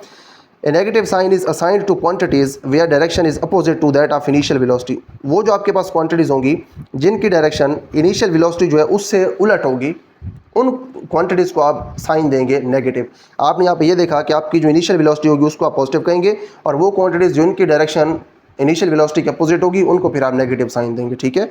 उसके बाद नेक्स्ट हमारे पास है in the absence of air resistance. अब जो हवा है उसकी रेजिस्टेंस की गैर मौजूदगी में, all objects in free fall at the surface of the earth move toward the earth with a uniform acceleration. तो जितने भी ऑब्जेक्ट्स होते हैं जो कि ज़मीन की तरफ आ रहे होते हैं वो यूनिफॉर्म एक्सेलरेशन के साथ ज़मीन के ऊपर आते हैं। और आ किस तरह से रहे होते हैं वो ऊपर लिखा हुआ है, all objects in free fall at the surface of the earth, जो कि अर्थ की सरफेस के ऊपर से फ्री फॉल करके आते हैं। फ्री फॉल का मतलब ये है कि वो आज़ादाना नीचे गिरते हैं। आज़ाद कैसे गिर सकते हैं कि सिर्फ़ और सिर्फ उनके ऊपर force of gravity he apply हो, बाकी जो एयर रेजिस्टेंस वगैरह है वो उनके ऊपर अप्लाई ना हो रही हो, तो उसको आप कहते हैं फ्री फॉल। तो जो फ्री फॉल करके बॉडीज़ अर्थ की सरफेस के ऊपर आती हैं उनकी यूनिफॉर्म एक्सेलरेशन होती है। This acceleration is known as acceleration due to gravity. तो ये जो एक्सेलरेशन होती है जो कि यूनिफॉर्म एक्सेलरेशन होती है फ्री फॉलिंग बॉडीज़ के लिए, इनको आप कहते हैं, इस एक्सेलरेशन को आप कहते हैं acceleration due to gravity, denoted by g. इसको आप जी से इस्तेमाल करते हैं, इसको डिनोट करते हैं जी से। And its average value at the earth surface is taken as 9.8 metre per second square. और अर्थ की जो सरफेस होती है इसके ऊपर जो एवरेज वैल्यू होती है इसकी वो होती है 9.8 metre per second square in the downward direction. और ये डाउनवर्ड डायरेक्शन में, क्योंकि वेक्टर क्वांटिटी है ना एक्सेलरेशन, तो डायरेक्शन इसकी ज़रूरी है डाउनवर्ड डायरेक्शन में। The equation for uniformly accelerated motion can also be applied to free fall motion of the object by replacing a by g. यहाँ पे ये लिखा हुआ है कि आपके पास इक्वेशन होती है यूनिफॉर्मली एक्सेलरेटेड मोशन की, यानी कि ऐसी मोशन जिसमें एक्सेलरेशन यूनिफॉर्म हो। इन अदर वर्ड्स वही हमारे पास तीन इक्वेशंस ऑफ मोशन जो हमने पहले डिस्कस की हैं, उनके अंदर जो मोशन होती है किसी भी ऑब्जेक्ट की, या फिर उन इक्वेशंस को आप इस्तेमाल कर सकते हैं फ्रीली फॉलिंग बॉडीज़ के लिए, ठीक है। फ्री फॉल मोशन के लिए आप इस्तेमाल कर सकते हैं। फ्री फॉल जब मोशन होगी तो वहाँ पे फिर एक ही जगह आप जी इस्तेमाल करेंगे, ठीक है। तो हमने यहाँ पे ये देखा कि हमारे पास जो तीनों इक्वेशंस ऑफ मोशन है उनके अंदर अगर आप एक ही बजाय जी को इस्तेमाल कर लें तो कोई हर्ज नहीं है, वहाँ पे आप एक ही बजाय जो ग्रेविटेशनल एक्सेलरेशन है जी उसको भी इस्तेमाल कर सकते हैं। तो फिर आपके पास वो जो इक्वेशंस ऑफ मोशन है वो फ्री फॉलिंग बॉडीज़ जो हैं उनके लिए इक्वेशंस ऑफ मोशन बन जाएंगी, ठीक है। अच्छा, जब यहाँ पे हमारे पास जो हमारी तीनों इक्वेशंस ऑफ मोशन है वो तो हो गई डिराइव। हमने वहाँ पे ये भी देख लिया कि हमारे पास जो पहली इक्वेशन ऑफ मोशन है वो किन चीज़ों को कनेक्ट करती है। हमने देखा वो वेलोसिटी और टाइम को कनेक्ट करती है। दूसरी हमने देखा जो हमारे पास इक्वेशन है वो कनेक्ट करती है पोजीशन और टाइम को। और तीसरी हमने देखा जो इक्वेशन है वो कनेक्ट करती है पोजीशन और डिस्प्लेसमेंट को, ठीक है। बल्कि पोजीशन और वेलोसिटी को, डिस्प्लेसमेंट और पोजीशन तो वहाँ पे एक ही चीज़ है, पोजीशन और वेलोसिटी को कनेक्ट करती है। तो तीनों जो हमने इक्वेशंस अब डिराइव की हैं उन तीनों को हमने यहाँ पे अब इस्तेमाल करना सीखना है हमारी एग्जांपल्स के अंदर, ठीक है। एग्जांपल हमारे पास है 2.2, इसके अंदर एक इक्वेशन इस्तेमाल होगी, 2.3 में दूसरी, और 2.4 में हमारी तीसरी इक्वेशन जो है वो इस्तेमाल होगी। तो हमने अब ये देखना है कि किस इक्वेशन को हमने किस वक्त इस्तेमाल करना है। ये जो सवाल होगा उसकी स्टेटमेंट के ऊपर हम नज़र डालेंगे, ये देखेंगे कि स्टेटमेंट में गिवन क्या है, हमने फाइंड क्या करना है। जो चीज़ें गिवन होंगी, जो चीज़ें फाइंड करनी होगी, उन तमाम चीज़ों को मिला के हम देखेंगे कि ये जो चीज़ें इनका रिलेशन किस इक्वेशन में मौजूद है या फिर कौन सी इक्वेशन इन चीज़ों को करती है रिलेट, तो फिर वो इक्वेशन हम यहाँ पर अप्लाई कर देंगे। तो स्टार्ट करते हैं इसको। हम यहाँ पर हमारे पास हमारी example 2.2, a car travelling at 10 metre per second. एक कार जो है वो 10 मीटर पर सेकेंड के ऊपर ट्रैवल कर रही है। अब यहाँ पे देखें हमारे पास उसकी इनिशियल वेलोसिटी आ गई। देखिए आपने अब कार को जब देखना शुरू किया है उसको आप कहेंगे इनिशियल वेलोसिटी, ठीक है। ये उसकी इनिशियल वेलोसिटी है। Accelerates uniformly eight 2 metre per second square, उसकी हमारे पास एक्सेलरेशन ए आ गई, ये हमारे पास वी आई आ गई, ये हमारे पास ए आ गई।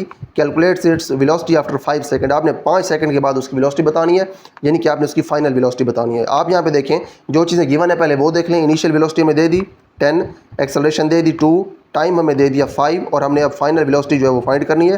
Calculates its velocity after 5 second, यानी कि 5 सेकंड के बाद वेलोसिटी बतानी है, तो फाइनल वेलोसिटी बतानी है ये।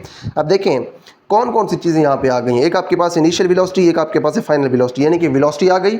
अब देखना है वेलोसिटी का कनेक्शन यहाँ पे किसके साथ है। वेलोसिटी का कनेक्शन यहाँ पे है टाइम के साथ, क्योंकि एक्सेलरेशन तो यूनिफॉर्म होती है। टाइम के साथ वेलोसिटी का जो कनेक्शन है वो हमें बताती है हमारी पहली इक्वेशन ऑफ मोशन। तो यहाँ पे पहली इक्वेशन ऑफ मोशन इस्तेमाल करेंगे, ठीक है। अगर आप वो जो तीन हमने पेयर्स बनाए थे कि पहली जो हमारे पास इक्वेशन ऑफ मोशन है वो कनेक्ट करती है वेलोसिटी और टाइम को, दूसरी कनेक्ट करती है पोजीशन और टाइम को, और तीसरी कनेक्ट करती है वेलोसिटी और पोजीशन को। अगर आपने वो तीनों पेयर्स याद कर लिए तो हर इक्वेशन जो है वो अप्लाई करना आपके लिए बड़ा आसान हो जाएगा। तो यहाँ पे हमने देखा कि हमारे पास इनिशियल वेलोसिटी भी है, फाइनल भी है। तो यहाँ पे अब वेलोसिटी आ गई। मैंने स्टार्ट में आपको ये कहा था कि वेलोसिटी का कनेक्शन दूसरी क्वांटिटी के साथ आप उस वक्त देख रहे होते हैं जब आपके पास दोनों वेलोसिटीज़ होती हैं, वी आई भी होती है, वी एफ भी होती है, ठीक है। तो यहाँ पे वी आई भी है, वी एफ भी है, टाइम भी है। इसका मतलब है वेलोसिटी का टाइम के साथ कनेक्शन है। तो फिर पहली equation using first equation of motion we can write. पहली इक्वेशन अगर आप यहाँ पे लिखें तो इसके अंदर आप फिर वैल्यूज पुट कर देंगे। वी एफ की वैल्यू आपके पास यहाँ पे मौजूद है, बल्कि वी एफ आपने फाइंड करना है। क्वेश्चन मार्क है। वी एफ वैसे लिखेंगे, वी आई की वैल्यू पुट करेंगे 10, ए की वैल्यू आप पुट करेंगे 2 और उसके बाद जो टी है उसकी वैल्यू आपके पास मौजूद है 5, वो आप पुट कर देंगे। उसके बाद जब आप इनको कैलकुलेट कर लेंगे तो आपके पास 2 और 5 मल्टीप्लाई होकर 10 हो जाएंगे। अब यहाँ पे देखें कि जो यूनिट्स हैं वो भी आपने साथ लिख दिए हैं। यूनिट्स अगर आप साथ लिख दें तो ज़्यादा बेटर है, जो चेक करने वाले उसको पता चल जाएगा जो यूनिट्स की कैलकुलेशन है वो आपको आती है। इसका यूनिट आपने साथ वैसे लिख दिया, जो एक सेकंड है इसके ऊपर पावर है +1, इस सेकंड के ऊपर पावर है -2, तो +1 जब -2 में ऐड होगा तो पावर -1 बच जाएगी सेकंड की। उसके बाद दोनों के यूनिट सेम है तो आप इन दोनों को आप ऐड कर सकते हैं, ठीक है। 10 और 10 20 हो जाएंगे, metre per second unit same वही आ जाएगा, तो आपके पास वी एफ की वैल्यू आ गई। आपने फाइनल वेलोसिटी कैलकुलेट कर ली अपनी फर्स्ट इक्वेशन ऑफ मोशन को इस्तेमाल करते हुए। उसके बाद नेक्स्ट हमारे पास एग्जांपल 2.3 है, इसको देखते हैं। A car travels with initial velocity of 15 metre per second, again initial velocity आ गई। It accelerates at a rate of 2 metre per second square for 4 seconds. उसके बाद ये एक्सेलरेट करती है 4 सेकंड्स तक, कितनी रेट के ऊपर एक्सेलरेट करती है 2 मीटर पर सेकंड स्क्वायर, यानी कि एक्सेलरेशन आ गई।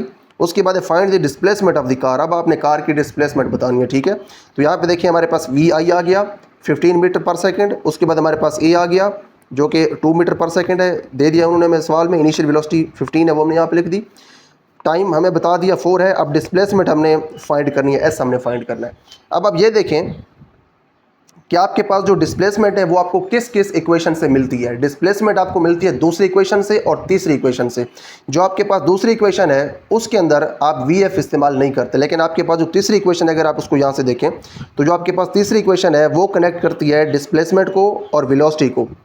क्योंकि डिस्प्लेसमेंट और वेलोसिटी को कनेक्ट करती है इसीलिए इसमें वेलोसिटीज दोनों इस्तेमाल होती हैं। तीसरी इक्वेशन में वी एफ भी होती है, वी आई भी होती है, लेकिन आपके पास जो अब एग्जाम्पल है उसके अंदर वी एफ आपके पास नहीं है, आपके पास वहाँ पे है सिर्फ वी आई। तो आपने सिर्फ इस डिस्प्लेसमेंट एस को देख के ये फैसला नहीं कर लेना कि हमने तीसरी यहाँ पे इक्वेशन इस्तेमाल करनी है, क्योंकि यहाँ पे आपके पास वी एफ नहीं है और तीसरी इक्वेशन इस्तेमाल करने के लिए वी एफ लाजमी चाहिए। तो वी एफ क्योंकि नहीं है, वी आई है, तो आप यहाँ पे आप दूसरी इस्तेमाल करेंगे, सिंपल सी बात है। By using second equation of motion, second equation of motion आप यहाँ पे लिखेंगे, ठीक है। तो आप जानते हैं कि जो सेकंड इक्वेशन ऑफ मोशन है कनेक्ट करती है पोजीशन को टाइम के साथ। तो यहाँ पे आपको जो वैल्यूज़ पता है वो पुट कर दें। आपको वी आई की वैल्यू पता है, ठीक है, ये आपको पता है, ये आपने यहाँ पे लिख दी। उसके बाद टाइम की आपको वैल्यू पता है 4, वो आपने यहाँ पे लिख दी। 1/2 आपने वैसे लिख दिया। उसके बाद एक्सेलरेशन आपको पता है वो आपने यहाँ पे लिख दिया, और जो टाइम है 4 वो आपने यहाँ पे लिख दिया, ठीक है।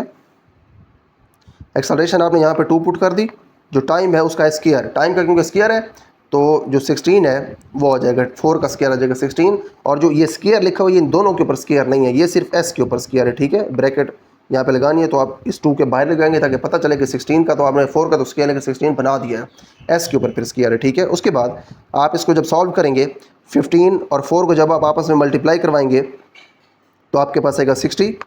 उसके बाद 1/2 जो है इसके साथ 2 कैंसिल हो जाएगा और यहाँ पे सिर्फ बचेगा 16। तो 60 के अंदर जब आप 16 ऐड करेंगे तो आपके पास आएगा 76। और ये है क्या चीज़ 76, ये है डिस्टेंस। तो डिस्टेंस है तो इसीलिए क्योंकि डिस्टेंस है तो ये साथ इसके मीटर आ जाएगा।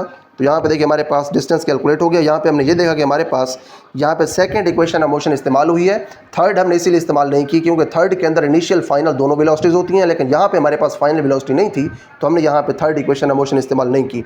उसके बाद नेक्स्ट है हमारे पास हमारी इक्वेशन 2.4, इसको अब देखना है। एग्जाम्पल 2.4, यहाँ पे in a short distance race है हमारे पास। A contestant in a car starts from rest से स्टार्ट करता है। अब हमें पता चल गया कि रेस्ट से स्टार्ट करते हैं। मैंने देखिए आपको स्टार्ट में कहा था, जब हमने ग्राफ को डिस्कस किया था, मैंने कहा था कि आपके पास होते हैं 2 ऑप्शंस, या तो जब आप किसी बॉडी की मोशन को देखना शुरू करते हैं या तो वो रेस्ट से चलना शुरू करेगी या तो वो किसी ऑलरेडी मोशन में होगी जब आप उसको देखना शुरू करेंगे। तो यहाँ पे आपके पास जो बॉडी है जो कि मोशन कर रही है वो रेस्ट जो है उससे वो चलना स्टार्ट कर रही है, ठीक है। रेस्ट से अगर वो चलना स्टार्ट कर रही है तो यहाँ पे इसकी इनिशियल वेलोसिटी होगी वो 0 होगी, ठीक है। इनिशियल वेलोसिटी 0 है and reaches velocity of 300 kilometre per hour after covering a distance of 0.4 kilometre at a constant acceleration है उसकी। और उसके बाद जो उसकी फाइनल वेलोसिटी है वो ये उन्होंने हमें दे दी, और उसके बाद जो डिस्टेंस उसने कवर किया वो उन्होंने हमें ये दे दिया। 3 चीज़ें उन्होंने हमें दे दी। हमने अब करना क्या है, फाइंड दिस कांस्टेंट एक्सेलरेशन। अब आपने ये एक्सेलरेशन फाइंड करनी है। तो देखिए अब क्या क्या चीज़ आपके पास आ गई है। यहाँ पे आपके पास इनिशियल वेलोसिटी आ गई, फाइनल वेलोसिटी आ गई, वी आई और वी एफ आ गई, यानी कि आपके पास आ गई वेलोसिटी। जब दोनों वेलोसिटीज आपके पास आती हैं तो फिर आप वेलोसिटी का दूसरी किसी चीज़ के साथ देखते हैं कनेक्शन। दूसरी यहाँ पे देखें कौन सी चीज़ है, कवरिंग का डिस्टेंस आ गया। तो डिस्टेंस का मतलब होता है पोजीशन, तो वेलोसिटी और पोजीशन आपस में रिलेट होंगी। तो पोजीशन और वेलोसिटी जब रिलेट होती हैं तो आप यूज़ करते हैं तीसरी इक्वेशन ऑफ मोशन को। तो यहाँ पे क्लियर हो गया क्योंकि वेलोसिटी और पोजीशन का रिलेशन है, तो थर्ड इक्वेशन ऑफ मोशन आपने इस्तेमाल करनी। तो पहले ये जो आपके पास चीज़ें गिवन है इनको थोड़ा सा आप सेट कर लें। इनिशियल वेलोसिटी तो ठीक है 0 है, लेकिन जो फाइनल वेलोसिटी है वो है किलोमीटर पर आवर के अंदर। इसने आपको जो वेलोसिटी इसने दी है वो दी है किलोमीटर पर आवर के अंदर, लेकिन आपने इसको मीटर पर सेकंड में चेंज करना है ताकि आप इसको अपनी कैलकुलेशन में इस्तेमाल कर सकें। देखें, जब भी आपको कोई चीज़ें गिवन होती हैं, कोई क्वांटिटीज़ आपको गिवन होती हैं, आपने सबसे पहले उनको ऐसा यूनिट्स में चेंज करना है। जो आपके पास वेलोसिटी है इसका ऐसा यूनिट जो है वो आपने यहाँ पर लिख देना है मीटर पर सेकेंड। चेंज कैसे करेंगे, यहाँ पे किलोमीटर, किलोमीटर को आपने अगर मीटर में चेंज करना है तो 1000 से मल्टीप्लाई करवाएंगे, मीटर बन जाएगा। उसके बाद है पर आवर, पर आवर का मतलब ये कि आवर लिखा हुआ है नीचे, इसके ऊपर जो पावर -1 इसका मतलब है ये। आपने अब आवर को चेंज करना है, घंटों को चेंज करना है सेकंड में। तो एक जो आपके पास घंटा होता है उसमें 60 मिनट होते हैं और 1 मिनट के अंदर होते हैं 60 सेकंड। तो जब ये आप यहाँ पे लिख देंगे 60 × 60, तो इसका मतलब हो जाएगा आपने सेकंड में चेंज कर दिया, तो यहाँ पे पर आवर की बजाय पर सेकंड आ जाएगा। ठीक है, उसके बाद आगे अगर आप इसको मज़ीद सिंप्लीफाई करवाएं तो यहाँ पे ऊपर आपके पास आ जाएगा 250 और नीचे आपके पास आ जाएगा 3। अब इनको हमने सिंप्लीफाई कैसे किया ये अब ज़रा हम देख लेते हैं। यहाँ पे अगर आप देखें तो दोनों आपके पास जो ये वाले ज़ीरोज़ हैं ये इन एक एक ज़ीरो के साथ दोनों कैंसिल हो जाएंगी। जो 3 है इस वाला टेबल 6 के ऊपर जाएगा 2 टाइम्स। उसके बाद ये जो 2 है ये वाला टेबल जो है ये 1000 के ऊपर जाएगा 500 दफ़ा। ठीक है, उसके बाद ये 6 बचा हुआ और ऊपर है 500। इन दोनों के ऊपर आप 2 वाला टेबल भेज सकते हैं। 6 के ऊपर 2 वाला टेबल जाएगा 3 दफ़ा और जो 500 है इसके ऊपर 2 वाला टेबल जाएगा 250 दफ़ा। तो ऊपर आ जाएगा 250, 250 और नीचे आ जाएगा 3। तो इसलिए यहाँ पर उन्होंने लिख दिया है 250/3 मीटर पर सेकंड। उसके बाद जो डिस्टेंस कवर किया है उसने, उसको आप एस कहते हैं डिस्टेंस को, वो है आपके पास 0.45 किलोमीटर। ठीक है जी, आपने किलोमीटर को चेंज करना है मीटर में, क्योंकि डिस्टेंस का जो ऐसा यूनिट होता है वो मीटर होता है। आपने मीटर में चेंज करें तो 1000 से मल्टीप्लाई करवाएंगे, क्योंकि 1 किलोमीटर में 1000 मीटर होते हैं, तो आपके पास 450 मीटर आ जाएंगे। उसके बाद देखें 450 कैसे है, जो डेसिमल है वो 3 ज़ीरोज़ की वजह से 3 पॉइंट्स इधर मूव हुआ है। उसके बाद इनिशियल वेलोसिटी हमें पता है। देखें ये अब चीज़ें दोबारा आ गई हैं, तो ये यहाँ से लेके यहाँ तक आपने इसको स्किप करना है। ये आपकी बुक में भी नहीं है, तो ये यहाँ पे PDF में मेरे पास इजाफी लिखा हुआ है, तो ये यहाँ पे चीज़ नहीं है। ठीक है, इसको आपने इग्नोर करना है। यहाँ तक है, यहाँ तक आपके पास डेटा हो गया पूरा। देखें कौन सा आपके पास डेटा आ गया, दोबारा इसको हम देख लेते हैं। एक आपके पास आ गई आपकी इनिशियल वेलोसिटी। ठीक है, इनिशियल वेलोसिटी 0, फाइनल वेलोसिटी आपके पास आ गई और उसके बाद आपके पास आ गया डिस्टेंस। 3 चीज़ें आ गई। तीनों चीज़ों को हम इस्तेमाल कर सकते हैं अपनी थर्ड इक्वेशन ऑफ मोशन के अंदर और हम एक्सेलरेशन जो है वो निकाल सकते हैं। ठीक है, तो हमारे पास यहाँ पे हमारी थर्ड इक्वेशन ऑफ मोशन है। हमने यहाँ पे लिखा using third equation of motion we have, ये हमारे पास थर्ड इक्वेशन ऑफ मोशन है। देखिए हमें कैसे पता चला कि हमने यही इस्तेमाल करनी है, क्योंकि हमें यहाँ पे क्लियर हो गया कि यहाँ पे वेलोसिटी और जो हमारे पास पोजीशन है या फिर डिस्टेंस है उसके दरमियान रिलेशन है। अब यहाँ पे आपने इन सब की वैल्यूज़ पुट करनी है। यहाँ पे आपने सबसे पहले VF की वैल्यू पुट कर दी, ऊपर इसका स्क्वायर है। उसके बाद VA की वैल्यू 0 पुट कर दी, 2 यहाँ पे वैसे ही, A यहाँ पे वैसे ही आ गया, क्योंकि ये आपने फाइंड करना है। S की वैल्यू आपने यहाँ पे पुट कर दी 450 और साथ इसके देखिए मीटर भी आ गया। उसके बाद देखिए आपने फाइंड यहाँ पे करना है A। आपने क्योंकि यहाँ पे A फाइंड करना है तो इसके साथ ये दोनों जो मल्टीप्लाई हो रहे हैं ये दोनों उधर जाके हो जाएंगे डिवाइड। देखिए आपने इनको कैसे उधर जाके डिवाइड करवाया है। आपने सबसे पहले इसको कैलकुलेट किया। इसको कैसे आपने कैलकुलेट किया, आपने 250 का स्क्वायर लिया, कैलकुलेटर पे आप उसका स्क्वायर ले सकते हैं। 3 का स्क्वायर आएगा 9, इसका जो स्क्वायर आएगा उसके ऊपर आपने 9 से डिवाइड करवाना है, तो आपके पास ये आंसर आ जाएगा। 2 और 450 को आप जब मल्टीप्लाई करवाएंगे तो आपके पास आएगा 900। इस 900 को आपने इधर ले जाके डिवाइड करवाना है। ठीक है, तो इसके ऊपर आप इस 900 को डिवाइड करवा देंगे तो आपके पास एंड के ऊपर जो आंसर आएगा वो ये आएगा। ठीक है, कैलकुलेटर के ऊपर आप इसको चेक कर लीजिएगा, यही आपके पास आंसर आएगा। तो हमारे पास जो एक्सेलरेशन है वो आ गई है। तो इसके साथ साथ हमारी जो तीनों एग्जांपल्स हैं वो भी कंप्लीट हो गई। इन तीनों एग्जांपल्स के अंदर हमने ये देखा कि हमने ये जो ऊपर तीनों इक्वेशंस ऑफ मोशन डिराइव की हैं, हमने किस तरह से इनको अपनी एग्जांपल्स के अंदर इस्तेमाल करना है। अब देखें जो इक्वेशंस ऑफ मोशन है इनको रट्टा लगा लेना कोई इतनी बड़ी बात नहीं है, कमाल की बात नहीं है। आप इनको डिराइव कैसे करना है, इनकी जो डेरिवेशन है उसके अंदर जो फ़र्क है वो वाजे करना, ये असल बात है जो कि हमने इस लेक्चर के अंदर देख ली है। यहाँ पे हमने ये देखा कि हमारी जो तीनों इक्वेशंस ऑफ मोशन है ये किन किन चीज़ों को आपस में कनेक्ट करती हैं, इन तीनों को हमने डिराइव कैसे करना है, इनकी डेरिवेशन में बेसिक फ़र्क क्या है, जो ग्राफ इनकी तीनों इक्वेशंस की डेरिवेशन में इस्तेमाल हो रहा है वो ग्राफ को हमने कैसे समझना है ये हमने यहाँ पे देखा। उसके बाद हमने एंड के ऊपर 3 एग्जाम्पल्स जो है ये सॉल्व कर ली और इन 3 एग्जाम्पल्स को सॉल्व करके हमने प्रैक्टिकल ये देख लिया कि हमने किस तरह से किसी भी क्वेश्चन को देख के ये अंदाज़ा लगाना है कि उसके ऊपर हमने कौन सी इक्वेशन ऑफ मोशन इस्तेमाल करनी है। तो इसके साथ साथ हमारा ये लेक्चर कंप्लीट हो गया, काफ़ी इंपॉर्टेंट लेक्चर था। इसके बाद अगले लेक्चर के अंदर हम इंशाल्लाह हमारा जो नेक्स्ट टॉपिक है मोशन अंडर ग्रेविटी, इसको स्टार्ट करेंगे।